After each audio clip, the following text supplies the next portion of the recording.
Dallas Cowboys have a win total of 7.5 this season. They are plus 158 to make the playoffs. They missed the playoffs last season for the first time since 2020. Mike McCarthy gone, Brian Schottenheimer in, but this is a team that has a long drought. I mean, this is getting ridiculous now. Every NFC team has made the NFC Championship game in the last 15 years, other than the Cowboys. Crazy. It's been of insanity. doing the same thing over and over, which is not making the NFC Championship game. It's been 30 years now since they've done it, and they've got a tough schedule this year. They're in that division where the Eagles and Commanders played for the NFC Championship last year. Look at this stretch from week 12 to week 17. Late in the year, Eagles, Chiefs, Lions, back to back to back. Throw the Vikings in there, Chargers, and then Commanders. So let's get into it with Lige Douzable and Mike Renner. We had Kyle Long sit up here last week, and you might have been with him. It was us, yeah. You remember what he had the Cowboys win total at? Very different ends. 5 and 12. Yeah, 5 and 12. 5 and 12. Right? Yeah. He had him winning 5 games. Are we underestimating the Cowboys? I do believe so. Let's not forget, 2 years ago, Dak Prescott was number 2 in MVP voting. He's coming off an injury, and I actually was just talking to our resident Cowboys fan, not Amanda, because she doesn't claim the Cowboys, but Haley Sutton. I said, has Dak ever had back-to-back losing seasons? And I don't believe he has. So last year, even though he didn't complete the whole season, it was a losing record before he got hurt. I don't see him having another losing season. I have them going 9-8 this year. But when you look at it, I love what they did in the draft and how they've kind of fortified that offensive line. That's when the Cowboys were good. They really built it up front. The 3 Tylers, right? Tyler Booker, who they took in the draft, Tyler Smith, who's an all-world guard, and Tyler Guyton, who you hope takes a sophomore leap this year. So things are built in the trenches for them as well. I think the Cowboys are going to be a team that's going to be underrated and may surprise a lot of teams. I have them going 9-8. Would not be surprised if they go 10-7. Yeah, I think the range of outcomes for the Cowboys is all over the map. Yeah. One, because you added the biggest wild card in George Pickens. Like if he shows up and wants to play in a contract year, you have 2 number 1 wide receivers. If he shows up and does a lot of the same things he did in Pittsburgh, he's going to ruin that locker room. Like there's going to be infighting in that locker room. But there are holes. There are unique holes on this team that I'm worried about. The tackle position, one, what I saw from Tyler Guyton as a rookie does not make me excited about what a year 2 leap could be from him. And then I also think defensively, they're real small up the middle. This team could get ran on once again, and you're not in a good division to try to stop the run against the Commanders, against the Philadelphia Eagles as well. Is there enough for them, though, to make it, or would they have to change something in the middle of the season to the postseason? This is a team that has not made it past the divisional round since they won the Super Bowl. Well, their young players have to step up. You talked about a guy like Tyler Guyton, who was. And I know it's hard. I know it's hard to analyze this, like in the beginning of the season. But I mean, this is what they want. It's not a 10-win season. It's not a 9-win season. They want to get to the NFC. I mean, to me, I think first and foremost they got to be competitive again, because last year they were. Now again, it hurts you when your starting franchise quarterback gets hurt with a hamstring injury. He misses the majority of the season, but he has to stay healthy. And also, you talked about it, Mike, getting a guy like George Pickens, that has been the thing that's ailed them on offense the last couple of years. CeeDee Lamb has not had a number 2 receiver, so he's gotten so much attention. Now, with the way George Pickens can go up and catch 50-50 jump balls, that midfield safety is going to be leery of trying to come down and maybe double team CeeDee Lamb, which could open things up for George Pickens and CeeDee Lamb. So I just think that Dak Prescott is motivated. I've seen videos of him, and that doesn't mean anything, but he looks a lot leaner. Maybe he's a little bit more mobile this year, and I think he has a lot to prove, because people forget, going back to that 23 season, you see it right there, 36 touchdowns, only 9 interceptions, was number 2 in the MVP race. A lot of people actually thought he should have won it over Lamar Jackson that year.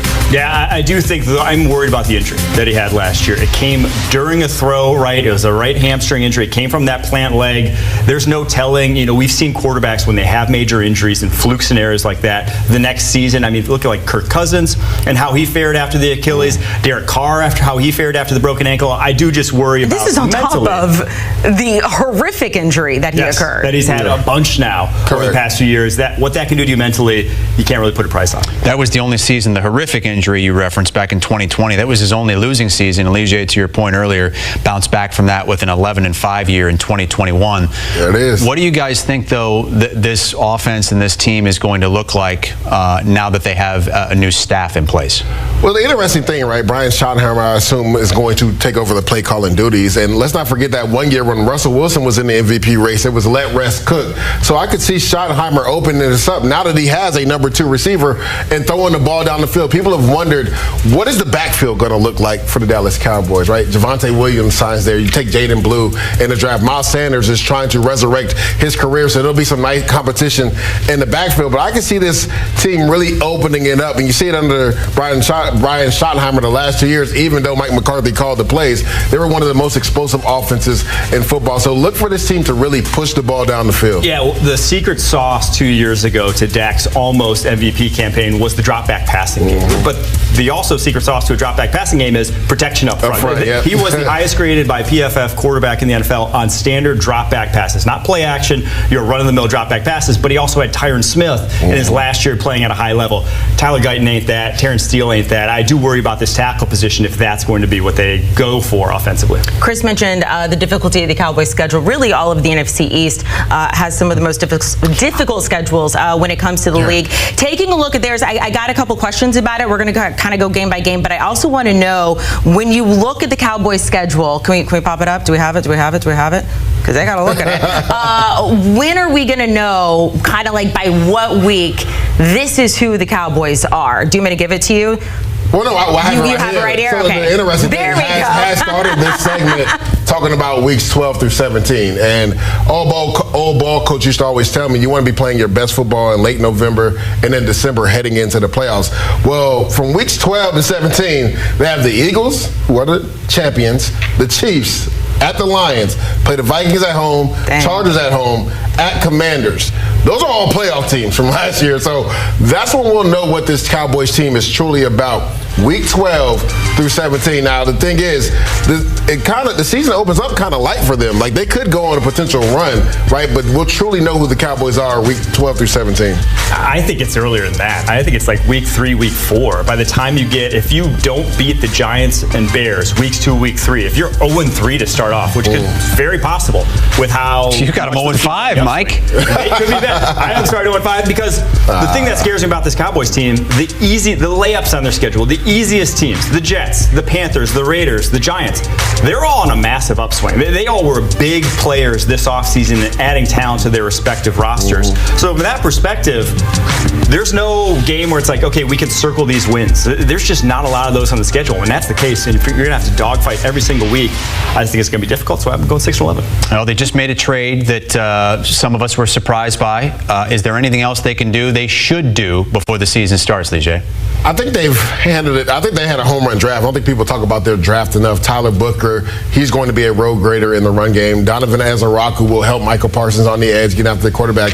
And Suvon Revel in the 3rd round, if he's healthy, because let's not forget, Trayvon Diggs is coming off a major knee injury. If Suvon Revel is healthy, this could be one of the best corner tandems in all of football, with Bland going back into his natural slot position. So I think they've addressed a lot of the holes on their team. Now it's all about gelling, right? We talked about the offensive line. George Pickens, how does he fit in the offense? I think that's what it comes down to, gelling on offense and defense. Yeah, the move they have to make is to extend Michael Parsons. Not let that one come down to the deadline. Because Jerry Jones, get your contracts done. Yes, the reason you're in kind of this situation where it's like you're on the outside looking in at the Commanders and the Eagles is because you can't pay anyone else in this roster. You can't add any more talent because you've paid all guys top dollar because you've paid them right at the deadline every single time. So that's the case. If you wait till the end of, after this season and Michael Parsons has a monster year, maybe wins Defensive Player of the Year, he's going to be at like the $45 million a year mark, and well, you're going to have a cash-strapped roster once again. I will say, to give Brian Schottenheimer credit, and we talked about this earlier in the week, Micah Parsons, who could be a no-show right now, is showing up occasionally because Brian Schottenheimer went to one of his events and he said, look, if I have a head coach that's going to show up for me, I'm going to show up for him, even if they are in the middle of contract negotiations. Guys,